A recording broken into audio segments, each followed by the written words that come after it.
are watching West Hartford Community Television. You're watching West Hartford Community Television.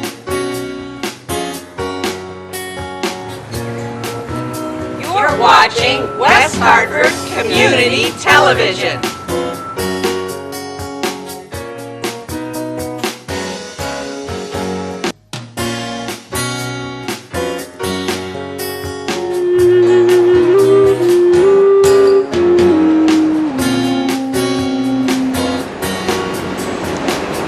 For the community, by the community.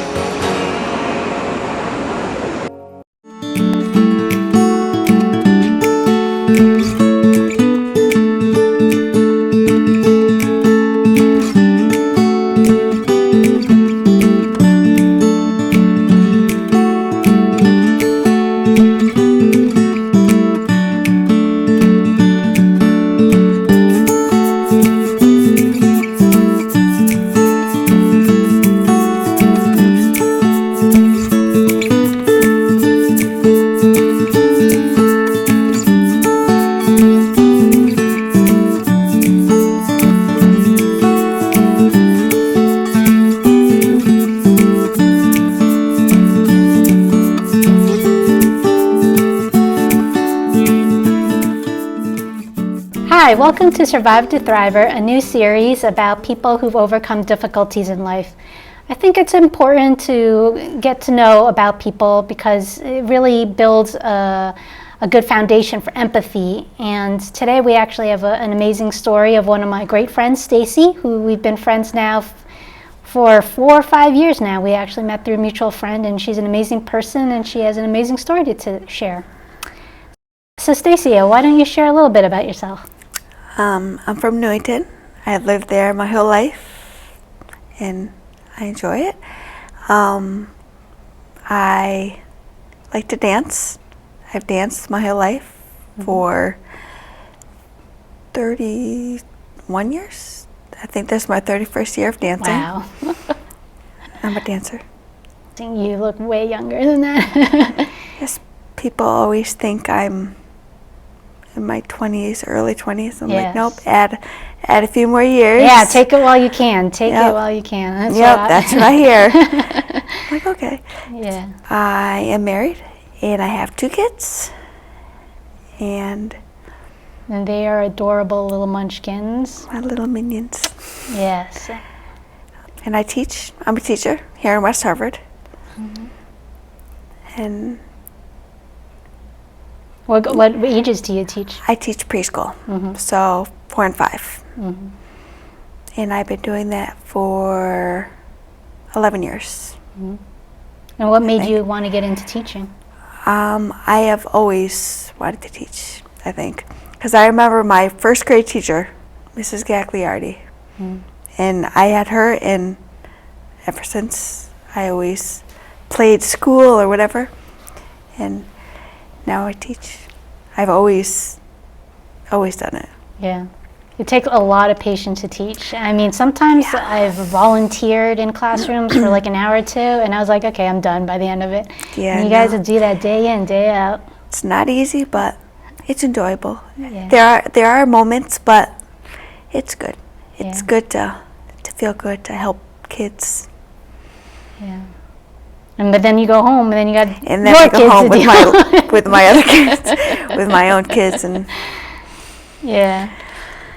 it's challenging at times, but it's life. Mm-hmm. So back to life. Life is not always all cheery and peaches and cream, right? No. No. So why don't you share a little bit about one of the dark times in your life?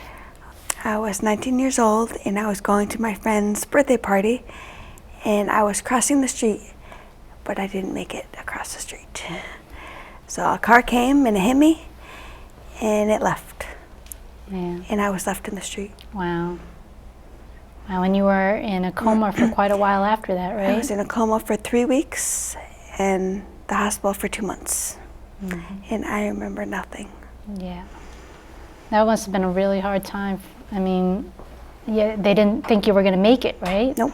I mean, they didn't think you were going to make it. They didn't think you were going to walk again or talk again, and here you are. I didn't know this about Stacy until, we were knee-deep in our friendship. And that person wasn't caught, like, right away. Oh, wait, no, she was caught, because my friends, luckily, one of my friends, he jumped on his moped, and he ran after it, chased after it, and the other friend jumped in his car, and they got her, but the police didn't know if I was going to live, so they didn't know if it'd be manslaughter, so they couldn't do anything. Yeah, it's ridiculous. And then she ran. I'm guessing we didn't find her. Yeah, for years, right? Till like 8 years later. 8 years later. There's always something that reminds me of it, or something that's hard to do. And yeah, you did bring on some stuff to share. You said you didn't remember anything. And it took you a while to gain back your memory, right? It says your Stacy Allen memory book. And why don't you share a little bit about what's in there? This is just they would ask me every day, where was I, what's my name, how old are you? And at the beginning, I couldn't remember. So I would have to look in here while they would say, what are your goals? And I would say, my goal is to go home and to eat meals and to drink and participate in therapies. I remember my name, and I knew I was in a bed. Yeah. I didn't know where that bed was, so really, it could have been anywhere. But you didn't recognize, like, your parents? I knew my parents. I knew everything from my past. I remember the morning I had a driver class, my last driving hour, because I was going to get my license, that I never did till 4 years later. My driving hour, and then I went to my friend's house, and we hung out with my other friends, and then we left to go to their house, and I walked down the stairs, and I remember nothing else. Wow.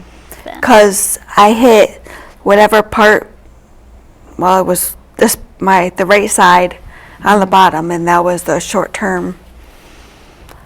So that was very hard to remember. All right, so I interrupted you while you were sharing the rest of this. And it would say where I am, why I'm there, and say why you're there. And I heard my brain, and I heard it on September 11th, 1999, when I was hit by a car. Yeah, that was another thing. Like, this happened on September 11, 1999, and obviously all of the U.S. now remembers that date, but for a different reason. And I feel like now you have two tragedies to connect to this date. And that day is my dad's birthday. Yeah. So it was tough. Yeah. And I just had the therapist. I had to do speech therapy twice a day, physical therapy twice a day, and occupational therapy twice a day. Yeah. Because I said, my legs got ran over. Luckily, I don't know how. I didn't break anything, which was kind of weird. But the right side of me was paralyzed, so I couldn't walk, really talk, because my voice is the way it is, because I had the tube down my throat. Because it was either live and have the tube a little longer or take it out. And I don't know. Yeah, you actually have an interesting story that you shared with me about your voice when you were in that college class. Yes. Yeah, why don't you share that with the audience? I had a class in college, my communications class, and I had to do a speech. And my voice was quieter then, because my voice is pretty loud now. I used to be like this, and you couldn't hear me at all. But in that class, I had to do a speech, and it was something that, I don't remember what it was, but I wrote about the accident. And there was a guy, he was sitting in the back, and he kept saying, talk louder, talk louder. And I would just look at him. But then, right when he said talk louder again, I was at the point of my thing that said, I can't talk louder. And then he shut up, and he just looked and didn't say a word. Yeah. I mean, it's hard. I mean, still have difficulty with things that you used to do. You still dance, but that's a lot harder than it used to be, right? Sometimes. Yeah.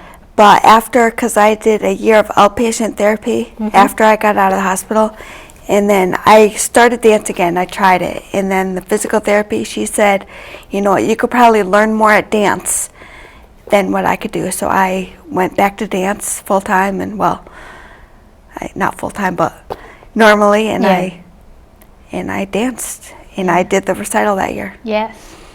Yeah, actually, you were just sharing with me how you've done tap dancing with your father for how many? 10? Me and my dad tap danced for 20 years. 20 years. Oh, that's so, like, I got teary-eyed when you told me, because I'm like, that's so sweet. Yeah, in that year, after I got back, we were dancing, because I remember at the end of the first quarter, all the fathers dance, and then one of the fathers comes out and he says a little speech, and they brought out roses. Each father brought me a rose. Oh, that's so sweet. And you share that love of dancing with your kids now. So you have 2 little ones, a boy and a girl. Yep. Yeah. Well, almost 5-year-old in a couple weeks, girl, and almost 3-year-old in a couple weeks, boy. Yeah. Yeah, my daughter dances. My son dances at home, but he was too intimidated by other girls, I think. Because he goes home and he does all the stuff at home. Yeah, I have a 10-year-old, and I dragged him one time to this ballet thing that was at the library. And, oh yeah, it was awesome. I forced him to take the little 2-second dancing that they had them do, but I think he secretly liked it. Yeah, I can see that. Yeah. So there were some things that you were limited with right after this accident. I mean, a lot of your friends were going off to college. I mean, you still eventually finished up with some college afterwards. But, Yep, I went back and I got my degree in teaching. Yeah, my early childhood education. Yeah, good job. Yes. Yeah. It was hard because since I couldn't remember, it was hard. Well, I remember, but it was harder to remember all the stuff, to go over it and remember. It took me 4 years for a 2-year degree, but that's okay. I didn't care. Yeah. I did it. Yeah. It was hard. Yes. No, you should be proud of that. You definitely accomplished so much. And I mean, I have known you, and you've always been so cheery. You've been able to retain this awesome attitude with life still. Life is way too short to be so serious and be stuck on one thing all the time. Live life. Yeah. Live it like your last. Enjoy. Yeah. Don't be stuck on one little thing, because I don't know. Think about your life. I'm sure everyone's pretty good because there's always someone worse. Yeah. So it's be happy for what you have. Bittersweet truth. How has the accident affected, you think, you as a mother and you raising your 2 kids? This happened on a very mundane, everyday activity. You were just going to your friends, crossing the street, and so, I mean, does that make you worry about, little things, like especially when you think they get older, maybe have a tighter leash than you might have otherwise had? I'm always very cautious. If they're close to the street, I always push it back, because my daughter has a tendency to go, and I tell her to stop. At least she freezes, but that always kind of worries me. And if my friends or anything, if they're crossing the street, I don't just cross the street. I always go on a crosswalk, because if not, I'm very careful and very cautious crossing the street. Look all the time. You actually have another book here too to share, right? Adorned with Winnie the Pooh stickers, I see. Yes, that my kids love these stickers. Mommy, where'd you get those stickers? But this book, one of my friends that I graduated high school with, he found out somehow, and he set up email address, or a website, or whatever it was at the time. He set up one for me, and he emailed, or he told everyone that I graduated with, and people from the school who he knew and who email address he knew, and he told them my whole story. And so I made a book of all the emails that they would send to my parents, praying and everything be okay. And he wrote a poem. Well, he said he wrote a poem. So this is one of your good friends? Yeah, we're good friends. I've known him. He lived up the street from me, so I knew him my whole, well, not my whole like school life. Because he used to come over and we used to play. He said this, it says, this poem I wrote when the reality finally hit me of the accident. Life so precious a gift that sometimes our spirits we cannot lift. When a life we love has been struck down, now our smiles all turn to frowns. So overcome with the grief, we can only sit in disbelief. For all this life we shall pray, and so on every day. Give our best to a friend, hoping good wishes we will lend. So, very nice poem. So I have the book and all the cards and all the fun stuff of everyone, even people I didn't know that passed me in the hall. I didn't really know. They wrote messages. I didn't really know Stacy, but I've seen her, and she smiles. And yes. Do you go through that book a lot? Once in a while. Yeah. Maybe once a year. I don't know. I tend to look at it, and then I read all this stuff, and I don't know. If I want to get a good cry, I usually look at it. And, well, not to get a good cry, but but usually just all how blessed you are with all the friends and caring people that are all around you that you would never know until when something happens, which is horrible. There's a lot of people that care. Yes. Even if you don't think so, there's a lot of people that care and will help you if you need help. And I mean, they did eventually, 8 years later, catch the lady that hit you. Yes. And it was kind of... No, it was a girl. She was my age. She got a year jail time. Okay, a year jail time. I'm not sure if she stayed in that long, but she got a year. Okay. She had no insurance. She had no license. It wasn't her car, so she had nothing. So So you got nothing. Nothing. You got nothing. Which is probably very frustrating. Yep. But you've handled that. I found my way to get through things. Yeah. And you had a lot of medical costs and time setbacks because of this, and you've done an amazing job pulling through it. Yep, never give up. Yeah. Even if people say, oh, you can't, like the doctors said, I'm not going to walk again. Yeah. I walked again. Yeah. You know, you can't go by what people say. Keep yourself strong, and you could do it. Anything is possible. Do you have any other advice that you would want to share with our audience? Use a crosswalk. But even though I don't know if it would have made a difference. Yeah. Some things, you just can't plan for. But in my mind, I think everything happens for a reason. So it might have been hard to figure it out, but everything happens for a reason. Yeah. Because you had trouble going back to college, so you started working at Walmart, right? Nope. Record Town. Record Town. Record Town, and then it switched to FYE. Okay. In the mall. And then eventually led to and another then we job. went to Walmart. And then you met your husband. And if I didn't work at Walmart, I wouldn't have met my husband that worked at Walmart. Well, everything's for a reason. Yeah. Everything does. Do you feel like it's still hard now today? Do you feel like you still have an emotional hump you have to get through?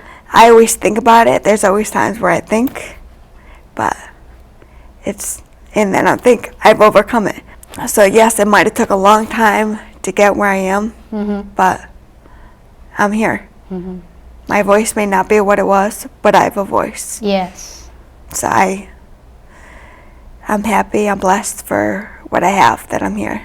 Yeah, I know personally I have struggled with putting a harsh time deadline on myself sometimes. I mean, I had different things that I went through, but when my friends were going off to college, I had other things I needed to take care of first. When I finally did start going back to college full time, I just felt like, now I got to take as many classes as I can so that I could graduate when they graduate, you know, and then And then not only do I have to do that, but then like I have to like go above and beyond by like getting better grades or something to try to compensate for this delay.